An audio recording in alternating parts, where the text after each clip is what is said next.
बच्चों में होली को लेकर बहुत उत्साह होता है। ऐसा उत्साह कि एक छोटे बच्चे में था। बच्चे की उम्र 4.5 साल थी और ये रंग लगाने के लिए आ रहा था अपनी दादी को, लेकिन दादी के अंदर शायद वो प्यार नहीं था। दादी ने उबलते हुए पानी की बाल्टी बच्चे पर डाल दी। बच्चा 45% तक जल चुका है।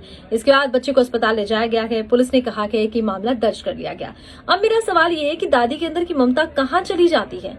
अपने पोता पोती से इतनी नफरत क्यों आ जाती है कि मौका देखते ही पीट दिया, मार दिया, कूट दिया और उसकी बुराइयां करते रहे, उसके माँ बाप के सामने उसकी बुराइयां करते रहे, उसके बाप को बच्चे के खिलाफ भड़काते रहे और अब तो जनता के सामने आ गया। लोग कहते हैं सास ससुर को माँ बाप समझो। ऐसी औरत माँ हो सकती है? वो माँ जिसका बच्चा 45% जला दिया उसकी सास ने, उससे उम्मीद करते हैं कि कभी वो इस औरत की इज्जत करेगी? हालांकि अभी कहा जा रहा है बेचारी ने ना गलती से डाल दिया। गलती से नहीं डाला, ये खुंदस में डाला गया। उसे उम्मीद नहीं थी कि पानी इतना गर्म है कि बच्चा इतना जल जाएगा। सजा तो वो देना चाहती थी, लेकिन कौन सी माँ है जो अपने बच्चे को जला देगी? इस तरह के रिश्तेदार क्या आपके बच्चे के आसपास रहने चाहिए? एक बात तो लिख के रख लीजिए अपनी पॉकेट के अंदर, लड़कियों, अगर आपकी सास आपसे नफरत करती है, अगर आपकी ननद आपसे नफरत करती है, वो आपके बच्चों से भी करते हैं। इतनी चोट पहुंचाते हैं कि जिससे जख्म ना हो, चोट के निशान ना हो। और ये चोट केवल बाहरी नहीं होती बल्कि दिमागी भी होती है। बच्चे को बार बार टोकना, बार बार नीचा दिखाना, बार बार बच्चे की कमियां निकालना। मैंने तो यहाँ तक सुना है कि एक सास ने ये कहा था कि मेरे जो पोता पोती है ना, जब ये पोटी करते हैं ना, इसमें बदबू ज्यादा आती है।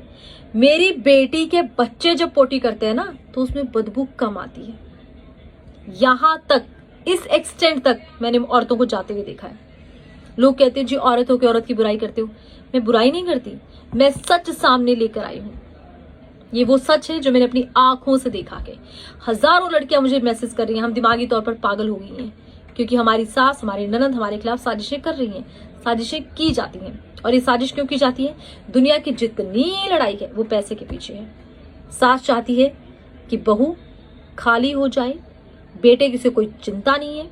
उसे लगता है कि बहू के पास कुछ ना बचे, सब कुछ मेरी बेटी के पास रहे, बेटी हमेशा मेरी बहू से ऊपर ऊपर ऊपर जाए, बहू नीचे नीचे नीचे जाए। ये उन्हें एक दिमागी सुकून देती है। और ये बीमारी बहुत ज्यादा है। बहुत सी सासों में बीमारी है जिन्होंने अपनी बहुओं को प्रेगनेंसी के टाइम परेशान किया, डिलीवरी के बाद परेशान किया और हमेशा साजिशें रची।